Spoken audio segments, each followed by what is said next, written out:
Ladies and gentlemen, we would like to share about the Indonesian government's political vision on the oil and gas industry's green transition. I am the Director General of Oil and Gas.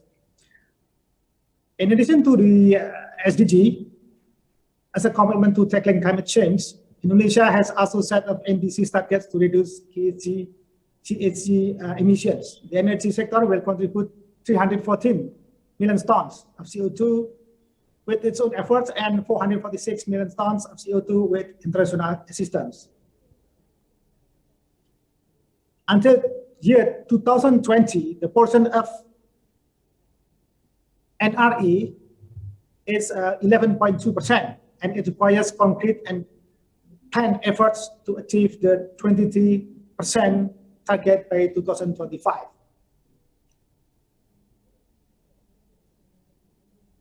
Energy transformation towards net zero emission (NZE) is shared committed to be achieved no later than 2060 or even sooner with support from other countries.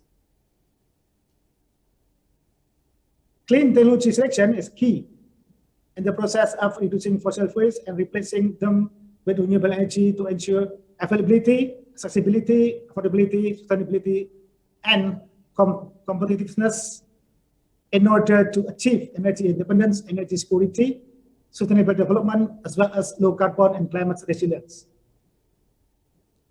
Ladies and gentlemen, to maintain energy security, currently in the upstream oil and gas sector, there are proven reserves around 2.44 billion barrels of crude oil and 43.6 TCF of natural gas. And we still have also 70 unexplored basins.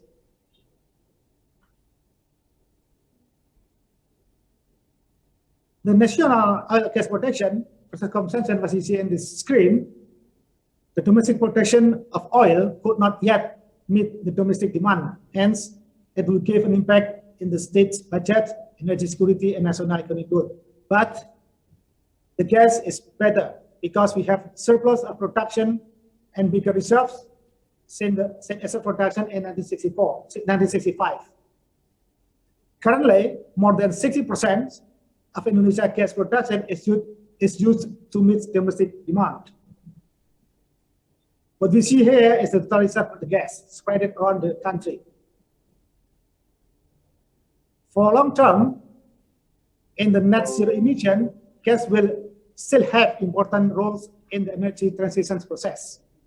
In order to meet the Indonesia domestic demand, especially for industry as well as power plant, the government of Indonesia continues to enhance the infrastructure development and gas pipeline transmission and development, including Cirebon Semarang, tie-in West Natuna Transportation System, WNTS, Pemping, and Semangke Dume section.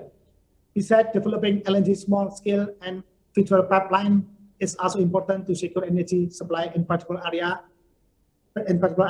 with geographical constraints, such as in scattered small islands, especially in eastern part of the country. Ladies and gentlemen, CCUS is one of the solution technology in the energy transformation to achieve the net zero emission. Based on several studies, in depleted oil and gas reservoir, Indonesia has a significant storage potential of around 2 gigatons of CO2, which is spread in several areas, especially in Sumatra, Jawa, Kalimantan, and Papua. And the potential of the saline aquifer is about 9.68 gigatons of CO2 from the South Sumatra and West Java. The potential of the sort of current injected CCS is about 43 million tons CO2. As already mentioned before, Indonesia has multiple industrial CO2 resources, not only from oil and gas. The integration of all sectors through CCS hub and clustering is needed to enhance the feasibility of CCS projects by using shared facilities and potentially reduce the cost. CCS hub and clustering could also open for collaboration with all stakeholders through regional CO2 management, not only for EOR or EGR.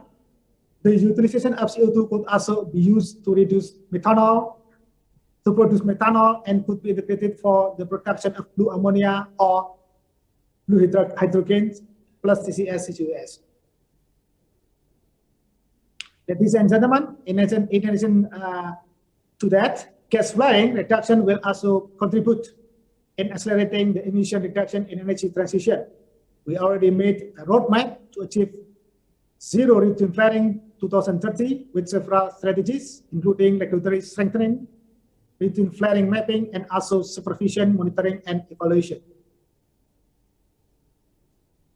To support the roadmap, we have enacted Ministerial Regulation number 17, year 2021, on implementation gas flaring management in oil and gas activities to provide more rigid flaring boundaries and classify flaring routines with the aim of obtaining comprehensive flaring routine data and mapping the potential for monetization flaring. In addition to, government of Indonesia will coordinate with all oil and gas stakeholders and facilitate technology owners and processing business license owners, as well as to be able to take advantage of flaring.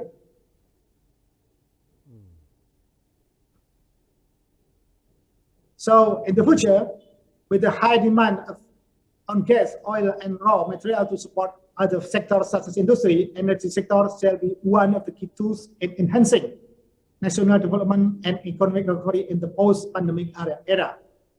I'm confident that optimizing natural gas utilization, supporting CCUS implementation, and reducing gas flaring will help accelerating the transition to clean energy.